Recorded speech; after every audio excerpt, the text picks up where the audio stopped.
నమస్తే welcome to Janabheri news ముందుగా headlines Trump సంచలన నిర్ణయం హార్వర్డ్లో విదేశీ విద్యార్థులపై నిషేధం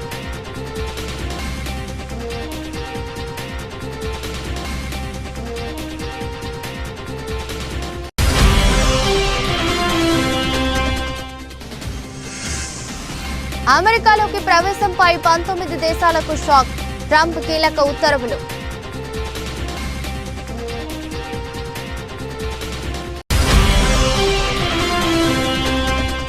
బెంగళూరులో ఆర్సీబీ విజయోత్సవ వేడుకల్లో తొక్కిసలాట మృతుల కుటుంబాలకు ప్రధాని నరేంద్ర మోదీ ప్రగాఢ సంతాపం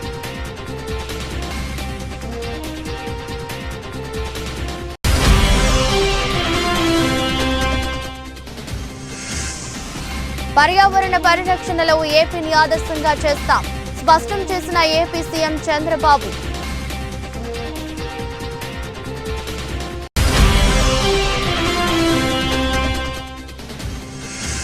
ఒక్కరోజే 1900 పెరిగిన రేటు 1,02,100 స్థాయికి కిలో విలువ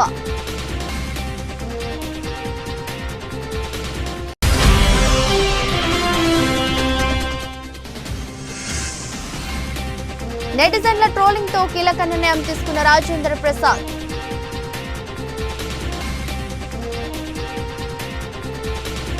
అమెరికా అధ్యక్షుడు డొనాల్డ్ ట్రంప్ సంచలన నిర్ణయం తీసుకున్నారు. ప్రఖ్యాత హార్వర్డ్ విశ్వవిద్యాలయంలో చదువుకునేందుకు విదేశీ విద్యార్థులు అమెరికాలోకి ప్రవేశించకుండా నిషేధం విధిస్తూ బుధవారం ఒక కార్యనిర్వాహక ఉత్తర్వుపై ఆయన సంతకం చేశారు.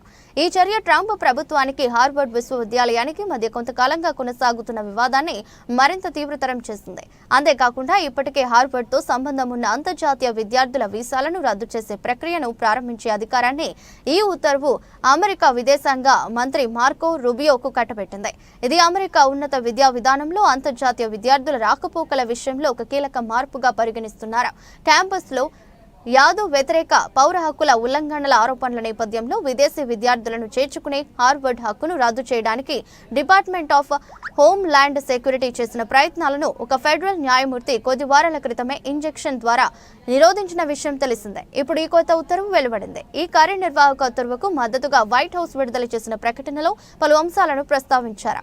క్యాంపస్లో నెలకొన్న యాదవ్ వ్యతిరేక విశ్వవిద్యాలయం వైవిధ్యం, సమానత్వం, చేరిక, diversity, equity and inclusion DEI కార్యక్రమాలను మద్దతు ఇవ్వటం, పెరుగుతున్న క్యాంపస్ క్రైమ్ రేట్లు, ఫెడరల్ రికార్డుల అభ్యర్థనలకు హార్వర్డ్ అనుగుణంగా వ్యవహరించడం వంటి కారణాలను అందులో పేర్కొన్నారు. ఆఫ్రికా, మధ్య ప్రాచ్యంలోని 12 దేశాల నుంచి ప్రవేశాన్ని నిషేధించడానికి, అలాగే మరో 7 దేశాల నుంచి ప్రవేశాన్ని పరిమితం చేయడానికి ట్రంప్ ప్రభుత్వం ఇటీవల చేసిన ప్రయత్నాలకు కొనసాగింపుగా ఈ తాజా ఉత్తర్వు కనిపిస్తోంది. ఈ నిషేధంపై హార్వర్డ్ విశ్వవిద్యాలయం ఇప్పటి వరకు అధికారికంగా స్పందించలేదు. విద్యా నైపుణ్యం మరియు ప్రపంచ స్థాయి ప్రతిష్ట కోసం తన విభిన్న అంతర్జాతీయ విద్యార్థుల సమూహంపై ఎక్కువగా ఆధారపడే ఈ సంస్థ గతంలో కూడా విదేశాల నుంచి విద్యార్థులను చేర్చుకునే తమ సామర్థ్యాన్ని దెబ్బతీసే ఫెడరల్ ప్రయత్నాలను సవాలు చేస్తూ న్యాయ పోరాటం చేసింది. ట్రంప్ తీసుకున్న ఈ నిర్ణయం విద్యా దౌత్య వర్గాల్లో తీవ్ర వివాదాన్ని రేకెత్తించింది. ఈ ఉత్తర్వు విద్యా స్వేచ్ఛకు ప్రమాదకరమైన సంకేతమని, ఉన్నత విద్య మరియు పరిశోధనలలో ప్రపంచ నాయకుడిగా అమెరికాకున్న ఖ్యాతిని ఇది దెబ్బతీస్తుందని విమర్శకులు వాదిస్తున్నారు. ఈ నిర్ణయంపై న్యాయపరమైన సవాలు ఎదురయ్యే అవకాశం ఉన్నందున హార్వర్డ్ ఇతర అమెరికా విశ్వవిద్యాలయాల్లో అంతర్జాతీయ విద్యార్థుల నమోదుపై దీర్ఘకాలిక ప్రభావం ఎలా ఉంటుందో ఇప్పుడే చెప్పలేని పరిస్థితి నెలకొంది.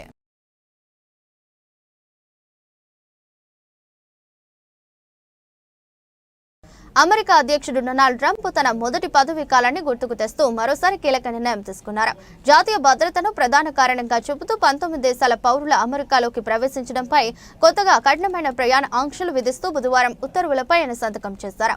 ఈ ఉత్తర్వుల ప్రకారం 12 దేశాల పౌరులు అమెరికాలో ప్రవేశించడంపై పూర్తి నిషేధం అమల్లోకి రానుండగా మరో 7 దేశాల వారికి పాక్షిక పరిమితులు వర్తిస్తాయి. పూర్తిస్థాయి ప్రయాణ ఆంక్షలు ఎదుర్కొంటున్న దేశాల జాబితాలో Afghanistan, Burma, Chad, Republican of Congo, Equatorial Guinea, Eritrea, Haiti, Iran, Libya, Somalia, Sudan, Yemen ఉన్నాయి. అలాగే Burundi, Cuba, Laos, Sierra Leone, Togo, Turkmenistan, Venezuela దేశాల పౌరులు అమెరికాలోకి ప్రవేశించే విషయంలో పాక్షిక పరిమితులను ఎదుర్కొనున్నారు. 2025 జనవరి 20న ట్రంప్ తిరిగి అధ్యక్ష బాధ్యతలు చేపట్టిన మొదటి రోజే జారీ చేసిన కార్యనిర్వాహక ఉత్తర్వు 14,161 ప్రకారం ఈ చర్య తీసుకున్నట్లు శ్వేత సౌధం వెల్లడించింది. తీవ్రవాదం, జాతీయ భద్రతతో సహా వివిధ దేశాల వల్ల అమెరికాకు పొంచి ఉన్న ముప్పుపై సమగ్రమైన అంచనా వేసిన అనంతరమే ఈ నిర్ణయం తీసుకున్నామని తెలిపింది. సందర్శకులు, వీసా దరఖాస్తుదారుల నేపథ్యంలో క్షుణ్ణంగా పరిశీలించడం, అసాధ్యంగా ఉన్న దేశాలను గుర్తించాలని, అలాంటి దేశాలు జాతీయ భద్రతకు ముప్పు కలిగించే అవకాశం ఉందని ఆ కార్యనిర్వాహక ఉత్తర్వు సంబంధిత ఏజెన్సీలను ఆదేశించింది. కాగా 2017లో ట్రంప్ విధించిన ప్రయాణ నిషేధం ముఖ్యంగా మెజారిటీ ముస్లిం దేశాలను లక్ష్యంగా చేసుకున్నప్పుడు అనేక న్యాయస్థానాల్లో సవాళ్లను ఎదుర్కొంది. ఈ అనుభవాలను దృష్టిలో ఉంచుకుని ఈసారి న్యాయపరమైన చిక్కులు తలెత్తకుండా ఉండేందుకు నెలల తరబడి జాగ్రత్తగా ప్రణాళిక రచిస్తున్నట్లు తెలుస్తోంది. ఇటువంటి ఆంక్షలు విధించే అధికారం అధ్యక్షుడికి ఉందని ట్రంప్ వర్సెస్ హవాయ్ కేసులో సుప్రీంకోర్టు గతంలోనే సమర్థించిందని వైట్ హౌస్ విడుదల చేసిన ఫ్యాక్ట్ షీట్ గుర్తు చేసింది. అయితే ఈ కొత్త ప్రయాణ నిషేధం నుంచి చట్టబద్ధమైన శాశ్వత నివాసితులు, ఇప్పటికే వీసాలు కలిగి ఉన్న వారు, కొన్ని ప్రత్యేక వీసా కేటగిరీల వారికి అమెరికా జాతీయ ప్రయోజనాలకు అవసరమైన వ్యక్తుల ప్రవేశానికి మినహాయింపులు కల్పించారు. ఈ చర్యను అధ్యక్షుడు ట్రంప్ విదేశీ తీవ్రవాదులు, ఇతర జాతీయ భద్రత, ప్రజా భద్రతకు ముప్పు కలిగించే వారి నుంచి అమెరికాను రక్షించడానికి ఉద్దేశించిన సాధారణ భద్రతా ప్రమాణాలు అని అభివర్ణించారు. ఐపీఎల్లో రాయల్ ఛాలెంజర్స్ బెంగళూరు జట్టు 18 ఏళ్ల సుదీర్ఘ నిరీక్షణ తర్వాత విజేతగా నిలవడంతో నగరంలో ఏర్పాటు చేసిన సంబరాలు తీవ్ర విషాదంగా మారాయి. బుధవారం చిన్నస్వామి స్టేడియం వెలుపల జరిగిన విజయోత్సవ కార్యక్రమంలో భారీగా అభిమానులు తరలి రావడంతో తొక్కిసలాట చోటు చేసుకుంది. ఈ దుర్ఘటనలో 11 మంది ప్రాణాలు కోల్పోగా 30 మందికి పైగా గాయపడ్డారు. ఈ సంఘటనపై ప్రధానమంత్రి నరేంద్ర మోదీ తీవ్ర దిగ్భ్రాంతి వ్యక్తం చేశారు. బెంగళూరులో జరిగిన దుర్ఘటన అత్యంత హృదయ విదారకరమైనదని, ఈ విషాద సమయంలో తమ ఆప్తులను కోల్పోయిన వారందరికీ నా ప్రగాఢ సానుభూతి తెలియజేస్తున్నాను, గాయపడిన వారు త్వరగా కోలుకోవాలని ప్రార్థిస్తున్నాను అంటూ మోదీ సందేశాన్ని ప్రధానమంత్రి కార్యాలయం ఎక్స్ లో పోస్ట్ చేసింది. ఐపీఎల్ ట్రోఫీ గెలిచిన ఆర్సీబీ ఆటగాళ్లకు చేసేందుకే వేలాది మంది అభిమానులు చిన్నస్వామి స్టేడియం వెలుపల గుమిగూడారు. అంచనాలకు మించి జనం తరలి రావడంతో పరిస్థితి అదుపు తప్పింది. ఒక్కసారిగా తోపులాట జరిగి అది తొక్కిసలాటకు దారితీసిందని తెలుస్తోంది. దీంతో పలువురు కింద పడిపోగా వారిపై నుంచి జనం పరుగులు తీయడంతో ఈ ఘోరం జరిగింది. ఈ దుర్ఘటనకు రాష్ట్రంలోని కాంగ్రెస్ ప్రభుత్వ వైఫల్యమే కారణమని బీజేపీ ఆరోపించింది. సరైన ప్రణాళిక లేకుండా జనాన్ని నియంత్రించడంలో విఫలమవ్వడం వల్లే ఇంతటి విషాదం చోటు చేసుకుందని కేంద్ర మంత్రి, సీనియర్ బీజేపీ నేత ప్రహ్లాద్ జోషి విమర్శించారు. ప్రచారం కోసం ఆరాటపడ్డారే తప్ప సరైన భద్రత ఏర్పాట్లు చేయలేదు. అత్యవసర సేవలను పరిగణలోకి తీసుకోకుండా రాష్ట్ర ప్రభుత్వం ఈ దురదృష్టకర నిర్ణయం తీసుకుంది. ఇది ముమ్మాటికి ప్రభుత్వ వైఫల్యమే, దీనికి బాధ్యులను తేల్చాలి అని ఆయన ఎక్స్ వేదికలో పేర్కొన్నారు. బీజేపీ ఆరోపణలపై కర్ణాటక ఉప ముఖ్యమంత్రి డీకే శివకుమార్ స్పందిస్తూ, ఆరోపణలు చేయడం వారి పని, ప్రజలను కాపాడటం మా పని. నేనిప్పుడు ఆసుపత్రికి వెళ్తున్నా అని తెలుపుకొచ్చారు. యాదగిరిగుట్ట ఆలయ కార్యాలయంలో సమీక్ష అనంతరం మీడియాతో ప్రభుత్వ విప్ బీర్లా ఐలయ్య 6వ తేదీన ఆలేరు నియోజకవర్గానికి పలు అభివృద్ధి పనులకు శంకుస్థాపనకు విచ్చేస్తున్న సందర్భంగా ముఖ్యంగా యాదగిరిగుట్ట అభివృద్ధిపై ఎమ్మెల్యే ప్రత్యేక దృష్టి పెట్టి సమీక్ష నిర్వహించారు. తెలంగాణలో ప్రసిద్ధి చెందిన యాదగిరిగుట్ట ఆలయాన్ని అన్ని విధాలుగా అభివృద్ధి చేయడానికి, భక్తులకు సౌకర్యాలు కల్పించడానికి చేయాల్సిన అభివృద్ధి పనులపై ఆలయ EO Venkatrao power point presentation ద్వారా తెలిపారు. పవర్ పాయింట్ ప్రెజెంటేషన్ ద్వారా తెలియజేసిన దాంట్లో ముఖ్యమైన పనులకు కావాల్సిన 230 కోట్లకు రిపోర్ట్ తయారు చేశాం. రిపోర్ట్ను 6వ తేదీన జరిగే బహిరంగ సభలో సీఎం రేవంత్ రెడ్డికి అందజేస్తాం. యాదగిరిగుట్ట ఆలయంపై ప్రత్యేక దృష్టి పెట్టి అభివృద్ధి చేయాలని ఆలోచనలో సీఎం రేవంత్ రెడ్డి ఉన్నారు. త్వరలోనే యాదగిరిగుట్ట ఆలయానికి ట్రస్ట్ బోర్డు ఏర్పాటు చేస్తాం. పనులు వేగవంతం కావడానికి ఇక్కడే నిర్ణయాలు తీసుకునే విధంగా ట్రస్ట్ బోర్డు ద్వారా సాధ్యమవుతుంది. ఆలయాన్ని అన్ని విధాలుగా అభివృద్ధి చేస్తే భక్తులకు సకల సౌకర్యాలు కల్పించే విధంగా ముందుకు వెళ్తాం. 6వ తేదీన పలు అభివృద్ధి పనులకు శంకుస్థాపనలతో పాటు ఆలయ అభివృద్ధిపై కూడా మాట్లాడుతూ అని సీఎం రేవంత్ రెడ్డి హామీ ఇచ్చారు. ఆలేరు నియోజకవర్గ అభివృద్ధితో పాటు లక్ష్మీ నరసింహస్వామి ఆలయాన్ని అభివృద్ధి చెందడానికి సీఎం రేవంత్ రెడ్డి అధికారులు పెద్ద ఎత్తున కార్యాచరణ చేస్తున్నారు. అభివృద్ధి పనులు ఏ విధంగా చేయాలని చర్చించడానికి అన్ని శాఖల అధికారులతో సమీక్ష నిర్వహించారు. పెద్ద ఎత్తున అభివృద్ధి పనులకు శంకుస్థాపన చేయడానికి వస్తున్న సీఎం రేవంత్ రెడ్డికి స్వాగతం పలకడానికి ప్రజలు పెద్ద ఎత్తున తరలి రావాలి. రేపు 6 తారీఖున గౌరవ ముఖ్యమంత్రి శ్రీ యనమల రేవంత్ రెడ్డి గారు ఆలయ నియోజకవర్గానికి వాళ్ళ అభివృద్ధి కార్యక్రమాలు ఇచ్చేస్తున్న సందర్భంగా ముఖ్యంగా యాదగిరిగుట్టకు సంబంధించి అభివృద్ధి మీద ప్రత్యేక దృష్టి పెట్టి ఈరోజు గౌరవ కలెక్టర్ హనుమంతరావు గారి నాయకత్వాన వారి ఆధ్వర్యంలో గౌరవ కమిషనర్ గారు, జేసీ గారు, ఆర్డీఓ గారు, అన్ని శాఖలకు సంబంధించినటువంటి అధికారులు రివ్యూ పెట్టుకొని ముఖ్యంగా యాదగిరిగుట్ట తెలంగాణ తిరుపతిగా ప్రసిద్ధి చేసిన కేంద్రాన్ని, ఈ పుణ్యక్షేత్రాన్ని ఇంకా కూడా రాష్ట్ర నలుమూల దేశంలో వచ్చే భక్తులకు అన్ని విధాల సదుపాయాలు కల్పించి ఈ పుణ్యక్షేత్రానికి వచ్చిన వారు ఇక్కడ ఒకరోజు పిల్లలతో స్టే చేసి ఆ స్వామివారి సన్నిధిలో గడిపే విధంగా మా కమిషనర్ గారు ఒక మంచి పవర్ ప్రాజెక్ట్ చేశారు. దానిలో వచ్చే భక్తులకు అన్ని విధాల సౌకర్యాలు కల్పించడం కోసం ముఖ్యమైన ఘట్టాలను ఎంచుకొని ఒక 230 కోట్లతోటి రిపోర్ట్ తయారు చేయడం జరిగింది. అది గౌరవ ముఖ్యమంత్రికి 6 తారీఖున సభా వేదిక ద్వారా తెలియపరిచి తప్పకుండా అనుమతులు పొందుతాం. ఇప్పటికే ఈ కొండ మీద ప్రత్యేక దృష్టి పెట్టి తిరుపతి తరహాలో దీన్ని అభివృద్ధి చేయాలనే లక్ష్యంతో మా గౌరవ ముఖ్యమంత్రి ఉన్నాడు. అందుకే దీన్ని ట్రస్ట్ కూడా అతి త్వరలో వేసి ఒక ఐఏఎస్ ఆఫీసర్గా మా కమిషనర్ గారిని ఈవో కూడా వేయడం జరిగింది. పనులు కూడా అన్ని వేగవంతం కావడానికి సులభతరంగా ఇక్కడనే నిర్ణయాలు తీసుకునే విధంగా ఆ ట్రస్ట్ ద్వారా ఏర్పడతాయి. కాబట్టి ఏదైతే మా కమిషనర్ గారు పవర్ ప్రాజెక్ట్ చెప్పినటువంటి అంశాలన్నీ కూడా గౌరవ ముఖ్యమంత్రి తీసుకుపోయి అనుమతులు తీసుకుంటాం.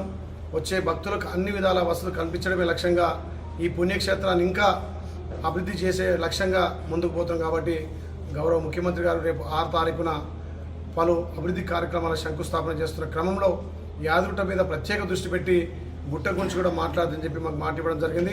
ఆ దశలో ప్రజా సమస్యలు వినేందుకు పరిష్కరించేందుకు గాంధీ భవన్ తలుపులు ఎప్పుడు తెరిచి ఉంటాయని రవాణా బీసీ సంక్షేమ శాఖ మంత్రి వర్యులు పొన్నం ప్రభాకర్ గౌడ్ అన్నారు.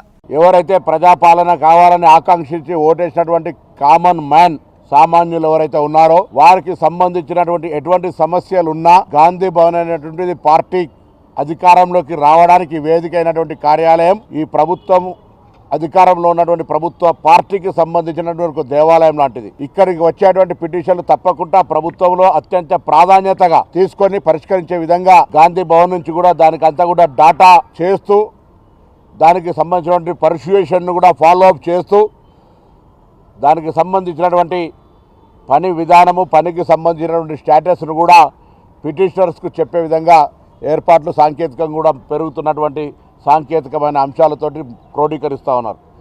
ఈ విధంగా తెలంగాణ యావత్ కాంగ్రెస్ నాయకులకు కాంగ్రెస్ ఈ అధికారంలోకి రావడానికి కష్టపడ్డటువంటి కార్యకర్తలందరికీ ఒక ఎన్ఎస్యూఐ నాయకుడి నుంచి వచ్చినటువంటి కార్యకర్తగా ఈరోజు విజ్ఞప్తి చేస్తూ ఉన్న ప్రభుత్వంలో మంత్రిని కావచ్చు. కానీ అందరి శ్రమతోటి అధికారంలోకి వచ్చింది కాబట్టి ఎక్కడ కూడా మీరు ఇబ్బంది పడేటువంటి అవసరం లేదు. కాంగ్రెస్ పార్టీ మీకు హక్కు ఉన్నటువంటి కేంద్రం. ఒక్కొక్కసారి ప్రభుత్వంలో మంత్రి గారినో లేదా ఇతరులను కలవడానికి ఇబ్బంది కలగవచ్చు. కానీ జన్మస్థానమైనటువంటి పార్టీకి దేవాలయమైనటువంటి గాంధీ భవన్లో స్వేచ్ఛగా మీకు సంబంధించినటువంటి ప్రజల సమస్యలు చెప్పుకునేటువంటి అవకాశం ఇక్కడ పార్టీ తరఫున కొనసాగుతూ ఉంది. కాబట్టి నేను ప్రజలకు తెలంగాణ ప్రజాపాలన అధికారంలోకి రావడం అనేటువంటి కారణమైన సామాన్యులందరికీ ఈ గాంధీ భవన్ వేదికగా మీ సమస్యల్ని ఇవ్వండి. వాటిని ప్రభుత్వం తరఫున పరిశీలన చేయడానికి ఒక గ్రీన్ ఛానల్ ద్వారా వాటిని ఎప్పటికప్పుడే సిరిసిల్ల రోడ్డులో 2 ఏళ్ల బాలుడు కిడ్నాప్. 3 గంటల్లో కిడ్నాప్ కేసు ఛేదించిన కామారెడ్డి పోలీసులు. బికనూరు మండలం గురజకుంటకు చెందిన దంపతులు సిరిసిల్ల రోడ్డులోని ఫాస్ట్ ఫుడ్ సెంటర్లో రాత్రి బస చేశారు. తెల్లవారేసరికి 2 ఏళ్ల బాలుడు హర్షిత్ కిడ్నాప్. దోమకొండకు చెందిన రాజు శారద కిడ్నాప్ చేసినట్లు గుర్తింపు. కిడ్నాపర్లను అరెస్ట్ చేసి బాబును తల్లిదండ్రులకు అప్పగింత. భిక్షాటన కోసం బాబును కిడ్నాప్ చేసినట్లు పోలీసులు వెల్లడి. మీడియా సమావేశంలో కామారెడ్డి పోలీసులు వెల్లడించారు. పోలీస్ స్టేషన్కి వచ్చి వాళ్ళ బాబు హర్షిత్ అని 2 ఇయర్స్ అబ్బాయి.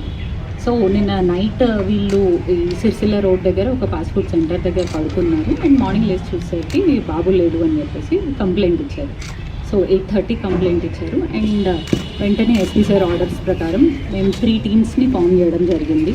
సో ఆ బాబుని ఎవరికి అమ్మేస్తారు అని చెప్పేసి ఇంకా వెంటనే రెస్పాండ్ అయ్యి సో దగ్గరలో ఉన్న సీసీటీవీస్ అన్నీ చెక్ చేయడం జరిగింది.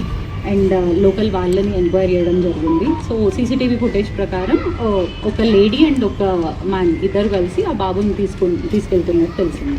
సో తర్వాత ఫర్దర్గా ఎంక్వైరీ చేస్తే ఇంకా రాష్ట్ర ముఖ్యమంత్రి నారా చంద్రబాబు నాయుడు సారథ్యంలో రాష్ట్రం అభివృద్ధి దిశగా సాగుతోందని కోవూరు నియోజకవర్గ ఎమ్మెల్యే వేమిరెడ్డి ప్రశాంత్ రెడ్డి అన్నారు. నగరంలోని విపిఆర్ నివాసంలో మీడియాతో మాట్లాడారు. ఏడాది కాలంలో ప్రభుత్వం అమలు చేసిన సంక్షేమ అభివృద్ధి కార్యక్రమాలను కోవూరు నియోజకవర్గంలో చేపట్టిన అంశాలను వివరించారు.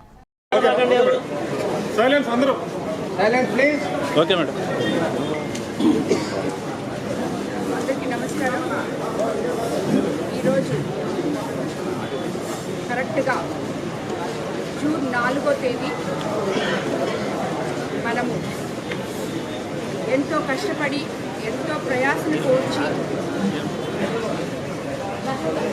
చంద్రబాబు నాయుడు గారిని ముఖ్యమంత్రిగా చేసుకోవడానికి ఎంతో తపన పడిన ఆయనకు అండగా నిలిచిన తెలుగుదేశం నాయకులకు కార్యకర్తలకు ఈరోజు మనం ముందుగా ధన్యవాదాలు తెలుపుకోవాలి.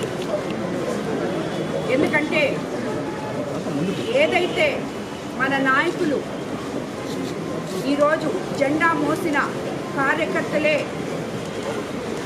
అధినాయకులు అని చెప్తున్నారో వాళ్ళ వల్లే మనకి అత్యంత భారీ మెజారిటీలతో మనందరినీ గెలిపించి ముఖ్యమంత్రి చంద్రబాబు నాయుడు గారిని మనము ముఖ్యమంత్రిగా చేసుకోగలిగాం గత సంవత్సరం 4వ తేదీ. కాబట్టి ఈరోజు మనకి ఎంతో శుభదినం. ఆయన ఏ విధంగా అయితే ఎలక్షన్ ముందు హామీలు సాంకేతిక పరిజ్ఞానంతో కూడిన వ్యవసాయం ఎలా చేయాలో రైతులకు తెలియజేయడానికి సిద్దిపేట జిల్లా హుస్నాబాద్ మార్కెట్ యార్డులో రాష్ట్ర ప్రభుత్వం తరపున 3 రోజుల పాటు రైతు మహోత్సవం కార్యక్రమాన్ని నిర్వహిస్తున్నట్లు జిల్లా కలెక్టర్ మను చౌదరి తెలిపారు. ఈ మేరకు హుస్నాబాద్ మార్కెట్ యార్డులో ఏర్పాటు చేసిన తెలంగాణ రైతు మహోత్సవ కార్యక్రమ ఏర్పాట్లను అధికారులతో కలిసి కలెక్టర్ పరిశీలించారు. ఈ నెల 6, 7, 8 తేదీలలో 3 రోజుల పాటు రైతులకు నూతన సాంకేతిక పరిజ్ఞానంతో కూడిన వ్యవసాయం, వాణిజ్య పంటలు, ఆయిల్ ఫామ్ వ్యవసాయ రంగంలో నూతన విధానాలను తెలియజేయడమే ఈ కార్యక్రమం ముఖ్య ఉద్దేశమని కలెక్టర్ మను చౌదరి తెలిపారు. కార్యక్రమానికి సిద్దిపేట జిల్లా నుండే కాకుండా చుట్టుపక్కల జిల్లాల నుండి సుమారు 10,000 మంది రైతులను బస్సులలో తీసుకురానున్నట్లు వెల్లడించారు. కార్యక్రమంలో శాస్త్రవేత్తలు, వ్యవసాయ యూనివర్సిటీ ప్రొఫెసర్లు, వ్యవసాయ కంపెనీల రిప్రజెంటేటర్లు, horticulture, sericulture, animal husbandry department నుండి అందరూ భాగస్వాములవుతున్నారని, వచ్చిన రైతులకు 134 స్టాల్స్ ఏర్పాటు చేసి అవగాహన కల్పిస్తామని పేర్కొన్నారు. ప్రతి అరగంటకు ఒకసారి ప్రత్యేక వర్క్ షాప్లను నిర్వహిస్తామన్నారు. కార్యక్రమానికి వచ్చిన రైతులకు భోజన వసతి, ఇతర సదుపాయాలను ఏర్పాటు చేశామన్నారు. హుస్నాబాద్ మున్సిపాలిటీలో 6th, 7th, 8th జూన్ మనకి కిసాన్ మేళా రైతు మహోత్సవం అనేది స్టేట్ గవర్నమెంట్ తరఫు నుంచి ఆర్గనైజ్ చేయబడుతుంది. దీంట్లో మనకి రైతులందరూ సిద్దిపేట జిల్లాయే కాకుండా చుట్టుపక్కల ఉన్న కరీంనగర్ జిల్లా కావచ్చు, హన్మకొండ కావచ్చు, జనగామ జిల్లా కావచ్చు, అక్కడి నుంచి ఫార్మర్స్ అందరినీ కూడా మొబిలైజ్ చేసుకొని మనకి ఇక్కడ 3 days ఏదైతే ఈవెంట్ ఉందో అందులో రైతులకి సంబంధించినంత వరకు అవగాహన కల్పించటము, అదేవిధంగా టెక్నాలజీకి సంబంధించి పరికరాలు, పరిజ్ఞానము, వారికి సాంకేతికతతో కూడిన వ్యవసాయం ఏ విధంగా చేయాలి, వాణిజ్య పంటలు ఏ విధంగా ఉంటాయి, ఆయిల్ పామ్ కల్టివేషన్ ఏ విధంగా ఉంటుంది, ఇట్లా రైతులే కాకుండా మనకి ఫార్మర్ ప్రొడ్యూసర్ ఆర్గనైజేషన్స్, శాస్త్రవేత్తలు, మనకి అగ్రికల్చర్ కాలేజెస్ నుంచి ప్రొఫెసర్స్, మనకి డిఫరెంట్ అగ్రికల్చరల్ కంపెనీస్ నుంచి కూడా representatives, agriculture, horticulture, sericulture, animal husbandry department officials అందరూ కూడా ఇందులో భాగస్వాములు అవుతారు. మనకి ఈ 3 days ఈవెంట్ చూసుకున్నట్లయితే వచ్చే 4 ఏళ్లలో 5 కోట్ల మొక్కలు నాటడం లక్ష్యంగా పెట్టుకోవాలని ముఖ్యమంత్రి చంద్రబాబు నాయుడు పిలుపునిచ్చారు. రాజధాని అమరావతి పరిధిలో అంతర్జాతీయ పర్యావరణ దినోత్సవ కార్యక్రమం జరిగింది. అనంతరం గ్రామంలో మొక్కలు నాటే కార్యక్రమంలో ముఖ్యమంత్రి చంద్రబాబుతో పాటు ఉప ముఖ్యమంత్రి పవన్ కళ్యాణ్, మంత్రి నారాయణ పాల్గొన్నారు. ఈ సందర్భంగా ముఖ్యమంత్రి మాట్లాడుతూ మొన్నటి వరకు వనజీవి రామయ్యను చూశామని, ఆయన లేకపోయినా ఇప్పుడు నల్లమల్ల పరిరక్షణ కోసం అంకారావు కృషి చేస్తున్నారని అన్నారు. ఈ రోజు ఒక్కరోజే రాష్ట్ర వ్యాప్తంగా 1 కోటి మొక్కలు నాటుతున్నామని తెలిపారు. పర్యావరణ పరిరక్షణలో ఆంధ్రప్రదేశ్ రాష్ట్రం దేశానికి ఆదర్శంగా నిలవాలన్నారు.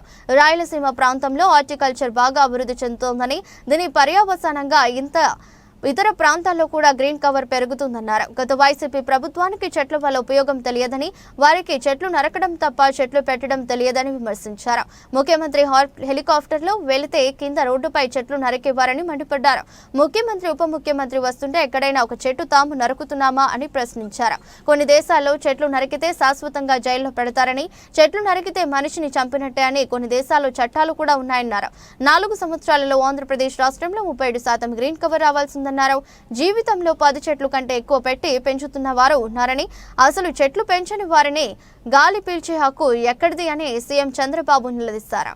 ఈ రోజు 1000 మంది విద్యార్థులతో మొక్కలు నాటే కార్యక్రమానికి శ్రీకారం చుట్టాం. ఈ రోజు మీరు చేసిన కార్యక్రమం అమరావతిలో ఒక చరిత్ర సృష్టించబోతుంది. ఈ రోజు ఒక్కరోజే మన మిత్రులు ఉప ముఖ్యమంత్రి గారు చెప్పినట్టు 1 కోటి చెట్లను నాటుతున్నాం. ఈ సంవత్సరం 5 కోట్ల మొక్కలు నాటబోతున్నాం. అయితే ఈ 5 కోట్లే కాకుండా 50% గ్రీన్ కవర్ ఈ రాష్ట్రంలో ఉండాలి. 50% గ్రీన్ కవర్ ఉంటే దాని వల్ల ఇంపాక్ట్ ఏ విధంగా ఉంటుందో మనం అందరం కూడా ఆచరించి దేశానికే కాకుండా ప్రపంచానికే ఒక ఆదర్శంగా నిలవాల్సిన అవసరం ఉంది. 1972 నుంచి జూన్ 5వ తారీఖున ప్రపంచ పర్యావరణ దినోత్సవాన్ని ఐక్యరాజ్య సమితి ఆధ్వర్యంలో మనం జరుపుకుంటున్నాం. దీనికి కారణం మీరు చూస్తే ఈ సంవత్సరం ఒక థీమ్ ఇస్తారు, end plastic pollution. Plastic pollution ని పూర్తిగా దీన్ని కంట్రోల్ చేయాలి. దీనికి ఏ విధంగా రీసైకిల్ లో ఇవన్నీ ఉపయోగించాలి అనే విషయంలో అవగాహన పెంచడానికి తీసుకున్నాం. మన రాష్ట్రానికి మనం ఒక్కసారి వస్తే 37,421 చదరపు కిలోమీటర్ల అడవులు ఉన్నాయి. ఇది మొత్తం విస్తీర్ణంలో 22.96%. ఈ రోజు మన రాష్ట్రానికి ఒక పెద్ద అడ్వాంటేజ్ ఏంటంటే అడవుల్లో చెట్లు ఉండడమే కాకుండా రాయలసీమలో నల్లమలై ఫారెస్ట్ ఉంది. అదే రాయలసీమలో హార్టికల్చర్ పెద్ద ఎత్తున అభివృద్ధి అవుతా ఉంది. ఎప్పుడైతే హార్టికల్చర్ బాగా అభివృద్ధి అయ్యే కొందికి ప్లెయిన్ ఏరియాలో కూడా చెట్లు వస్తున్నాయి. దీనివల్ల గ్రీన్ కవర్ పెద్ద ఎత్తున పెరిగింది. దీనికి ఉదాహరణగా మీరు చూస్తే ఈ రోజు రాష్ట్రంలో 30.05% గ్రీన్ కవర్ ఉండే రాష్ట్రం మంది. దీన్ని 50% తీసుకుపోవాలనేది మనందరి లక్ష్యం. ఒకప్పుడు నేను 2 ఏళ్లు మాజీ ఎమ్మెల్సీ మాగం రంగారెడ్డి భౌతిక కాయానికి పూలమాల వేసి నివాళులర్పించి కుటుంబ సభ్యులను పరామర్శించిన టీపీసీసీ అధ్యక్షులు ఎమ్మెల్సీ మహేష్ కుమార్ గౌడ్ ఈ సంఘటన వల్ల తీవ్ర దిగ్భ్రాంతి వ్యక్తం చేశారు. రంగారెడ్డి గారి అంకాల మరణం మనస్సును తీవ్రంగా కలిచివేసింది. ఆయనతో నాకు 35 ఏళ్ల పాటు కొనసాగిన అనుబంధం ఎంతో ప్రత్యేకం. తొలి ఎన్ఎస్యుఐ రాష్ట్ర అధ్యక్షుడిగా ఆయన కాంగ్రెస్ పార్టీ కోసం అహర్నిశలు కృషి చేశారు. యువతను ప్రోత్సహించడంలో ఎప్పుడూ ముందుండేవారు. వివాదాలకు దూరంగా అందరితో సత్సంబంధాలు కొనసాగించిన వ్యక్తి అని మహేష్ కుమార్ గౌడ్ తెలిపారు.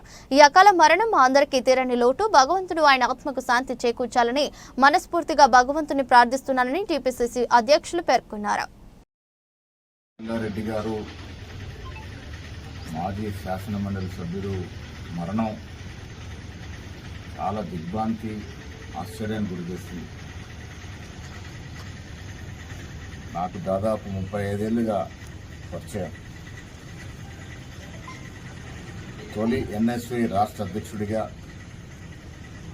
ఆయన విద్యార్థి నాయకుడిగా కాంగ్రెస్ పార్టీలో చేరి అనునిత్యం కాంగ్రెస్ పార్టీ కోసం తప్పించినటువంటి నాయకుడు. నేను ఎన్ఎస్వి రాష్ట్ర అధ్యక్షుడిగా 1990 అయినప్పుడు పార్టీ పెద్దలందరితో మాట్లాడి నన్ను అన్ని విధాలుగా ప్రోత్సహించినటువంటి నాయకుడు. ఎమ్మెల్సీగా కూడా ఆనాటి ముఖ్యమంత్రి కిరణ్ కుమార్ రెడ్డితో చాలా సందర్భాల్లో యువ రాజకీయ నాయకుల గురించి, కాంగ్రెస్ పార్టీ యువకుల గురించి అనునిత్యం పెద్దలతో మాట్లాడుతూ ప్రోత్సహించేటువంటి అలవాటు ఉన్నటువంటి నాయకుడు. రంగారెడ్డి గారి అకాల మరణం ఆయన మిత్రులందరికీ, కుటుంబ సభ్యులకి కాకుండా మాలాంటి యువతర నాయకులందరూ కూడా తీరని లోటు. చాలా కలుపుగోలుగా అందరితో సత్సంబంధాలు పెట్టుకొని దాదాపు 35-40 ఏళ్లుగా కాంగ్రెస్ పార్టీలో ఆయనకంటే ఒక ప్రత్యేకతని తెచ్చుకున్నటువంటి వ్యక్తి కూడా తీరని లోటు. భగవంతుడు వారి ఆత్మకి శాంతి చేకూర్చాలని, వారి కుటుంబ సభ్యులందరినీ కూడా భగవంతుడు ఆశీర్వాదం ఉండాలని కోరుకుంటారు. సీఎం మార్కెట్లో బుధవారం వెండి ధరలు పగురుగులు పెట్టాయి. ఈ ఒక్కరోజే ఢిల్లీలో కిలో ధర ఏకంగా 1,900 ఎగిసి 1,02,100కు చేరింది. సాధారణ కొనుగోలుదారులు, పారిశ్రామిక వర్గాల నుంచి డిమాండ్ పెరిగిందని అఖిల భారత సరఫరా అసోసియేషన్ తెలిపింది. కాగా ఏడాది మార్చి 19న మునుపెన్నడూ లేని విధంగా కిలో వెండి ధర ఆల్ టైమ్ హై రికార్డును నెలకొల్పుతూ 1,03,500లకు పలికిన విషయం తెలిసిందే. ఈ క్రమంలో తాజా ధరలు ఇలాగే పెరుగుతూ పోతే ఆ రికార్డును అధిగమించడం ఖాయమన్న అభిప్రాయాలు వ్యక్తమవుతున్నాయి. బంగారం ధరలు క్రమేణా పెరుగుతున్నాయి. ఢిల్లీలో 24 క్యారెట్ పసిడి 10 గ్రాములు 260 పెరిగి 99,260గా నమోదైంది. ఇక హైదరాబాద్ విషయానికి వస్తే 24 క్యారెట్ తులం 110 రూపాయలు అందుకుని 95,450కి చేరింది. నగలు ఇతరత్ర ఆభరణాలు వినియోగించే 22 క్యారెట్ 10 గ్రాములు 100 పెరిగి 90,900గా ఉంది. ఇక గ్లోబల్ మార్కెట్లో ఔన్స్ గోల్డ్ $9.43 పుంజుకుని $3,362.6గా ట్రేడ్ అయింది. దేశీయ మార్కెట్లో ఏడాది ఏప్రిల్ 22న ఆల్ టైమ్ హైని తాకుతూ తులం 24 క్యారెట్ బంగారం ధర తొలిసారి 1,01,600 పలికిన సంగతి విదితమే. భారత స్పిన్నర్ కుల్దీప్ యాదవ్ త్వరలోనే ఓ ఇంటివాడు కాబోతున్నాడు. తన చిన్ననాటి స్నేహితురాలైన వంశికను వివాహం చేసుకోబోతున్నాడు. ఈ నేపథ్యంలో బుధవారం వీరి ఎంగేజ్మెంట్ ఘనంగా జరిగింది. లక్నోలో జరిగిన నిశ్చితార్థ వేడుకలో స్నేహితులు, కుటుంబ సభ్యుల సమక్షంలో కాబోయే కొత్త జంట ఉంగరాలు మార్చుకుంది. ఇక వీరి వివాహం త్వరలోనే జరగనున్నట్లు తెలుస్తోంది. కాగా కుల్దీప్ యాదవ్, వంశిక చిన్ననాటి స్నేహితులు. స్నేహం కాస్త ప్రేమగా మారడంతో ఇరువురి కుటుంబ సభ్యుల అంగీకారంతో వివాహ బంధంతో ఒకటి కాబోతున్నారు. దీంతో వీరి నిశ్చితార్థ వేడుక ఘనంగా జరిగింది. త్వరలోనే వీరి వివాహం కూడా జరగనుంది. వంశిక ప్రస్తుతం LICలో పనిచేస్తున్నట్లు తెలిసింది. వీరి ఎంగేజ్మెంట్ కు సంబంధించిన ఫోటోలు, వీడియోలు ప్రస్తుతం వైరల్ అవుతున్నాయి. మరోవైపు త్వరలో ఇంగ్లాండ్తో జరగనున్న 5 టెస్టుల సిరీస్ కు కుల్దీప్ ఎంపికైన విషయం తెలిసిందే. మంచి టాలెంట్ ఉన్న నటుడు రాజేంద్ర ప్రసాద్ ఈ మధ్య సభా సంస్కారం మరిచిపోయి తప్పుడు కామెంట్స్ చేస్తుండటంతో విమర్శల పాలవుతున్నారు. ఆ మధ్య వార్నర్ పై అసభ్యకరమైన కామెంట్స్ చేసిన రాజేంద్ర ప్రసాద్ రీసెంట్ గా దర్శకుడు SV కృష్ణారెడ్డి బర్త్డే సెలబ్రేషన్స్ లో అలీని ఉద్దేశించి బూతు పదాన్ని ఉపయోగించి మాట్లాడారు. అలానే నటి రోజాపై కూడా తీవ్రమైన వ్యాఖ్యలు చేశారు. ఈ క్రమంలో రాజేంద్ర ప్రసాద్ పై తీవ్ర వ్యతిరేకత వ్యక్తమవుతుంది. ఆయనని దారుణంగా ట్రోల్ చేస్తున్నారు. అయితే రాజేంద్ర ప్రసాద్ ఉద్దేశపూర్వకంగా తనపై కామెంట్స్ చేయలేదని అలీ స్వయంగా వివరణ ఇచ్చినా కూడా కొందరు మధ్యలోకి వచ్చి దారుణంగా ట్రోల్ చేస్తున్నారు. పలు సందర్భాల్లో రాజేంద్ర ప్రసాద్ నోరు జారడం, ఆ తర్వాత క్షమాపణ చెప్పడం కామనే అని అంటున్నారు. పెద్ద ఇష్యూ నడుస్తున్న సమయంలో రాజేంద్ర ప్రసాద్ కి పశ్చాత్తాపం కూడా లేకపోగా తాను మాట్లాడే మాటలను తప్పుగా అర్థం చేసుకుంటున్నారని, అది వాళ్ళ కర్మ, సంస్కారం మీద ఆధారపడి ఉంటుందని చెప్పడం ఏంటి అంటూ దుమ్మెత్తిపోస్తున్నారు. రాజేంద్ర ప్రసాద్ కూతురు చనిపోయి పుట్టెడు దుఃఖంలో ఉన్నారని, అమ్మలాంటి బిడ్డ చనిపోవడంతో బాధలో ఉన్నాడని, కావాలని ఆయన అలా మాట్లాడలేదని అలీ వివరణ ఇచ్చినా కూడా కొందరు మాత్రం ఈ విషయంపై గట్టిగానే తమ వాదన వినిపిస్తున్నారు. ఈ క్రమంలో రాజేంద్ర ప్రసాద్ కీలక నిర్ణయం తీసుకున్నాడు. తాజాగా ఓ ఇంటర్వ్యూలో మాట్లాడిన రాజేంద్ర ప్రసాద్, నా మాట తీరును అలీ సీరియస్ గా తీసుకోలేదు, ఈ విషయాన్ని పెద్దది చేయవద్దని కూడా అన్నాడు. ఆయన ఎవరు కావాలని దీన్ని పెద్దది చేస్తున్నారో, మేమంతా ఒకరికొకరం ప్రేమతో ఉన్నాం, అలాంటి అనుబంధాలు లేకుంటే ఇంతకాలం కలిసి జర్నీ చేయలేము కదా, ఏది ఏమైనా జరిగిన దానికి నేను చాలా హర్ట్ అయ్యాను, ఇకపై జీవితం అంతా ఎవరినైనా మీరు అనే పిలుస్తాను, ఎప్పుడు నువ్వు అనే పదం వాడను, ఇది నేను NTR దగ్గర నేర్చుకున్న నేర్పు, నేను మాట ఇస్తున్నాను, ఏ క్షణం నుంచి నా చివరి శ్వాస వరకు అందరినీ గౌరవంగా పిలుస్తాను అంటూ రాజేంద్ర ప్రసాద్ అన్నారు. మరి ఇప్పటికైనా ఆయనపై ట్రోలింగ్ ఆగుతుందా అనేది చూడాలి. కొన్ని ఫంక్షన్లు గబుక్కుని నేను మాట్లాడుతుంటే కూడా దాన్ని రాంగ్గా అర్థం చేసుకుంటున్నారు. మీ కర్మ, అది మీ సంస్కారం మీద ఆధారపడి ఉంది, నేనేం చేయలేను. ఒకవేళ తప్పుగా అర్థం చేసుకున్నట్టయితే మీ సంస్కారం. నేనైతే ఇట్లాగే ఉంటా, సరదాగా ఉంటా ఎవరితో. ఇప్పుడు ఇళయరాజా గారితో ఆ రోజున మీటింగ్ ఎంత బాగా జరిగింది మనకి. వార్తలు ముగించే ముందు మరోసారి హెడ్లైన్స్. ట్రంప్ సంచలన నిర్ణయం, హార్వర్డ్లో విదేశీ విద్యార్థులపై నిషేధం.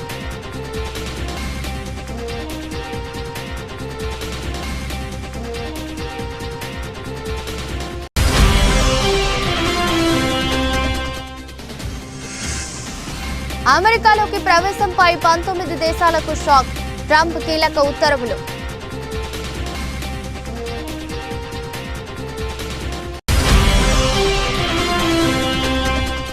బెంగళూరులో RCB విజయోత్సవ వేడుకల్లో తొక్కిసలాట, మృతుల కుటుంబాలకు ప్రధాని నరేంద్ర మోదీ ప్రగాఢ సంతాపం.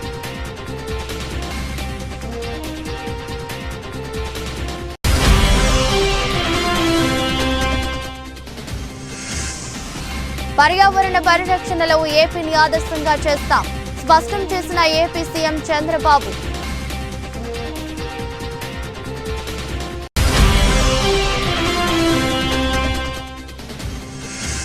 ఒక్కరోజే 1,900 పెరిగిన రేటు, 1,02,100 స్థాయికి కిలో విలువ.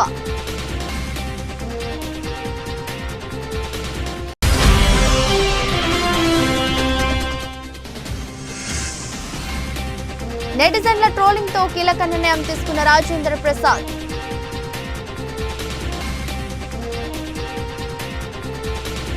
ఇదరస్ట్ బులెటిన్, మరో బులెటిన్లో మళ్ళీ కలుద్దాం. అంతవరకు సెలవు, నమస్కారం.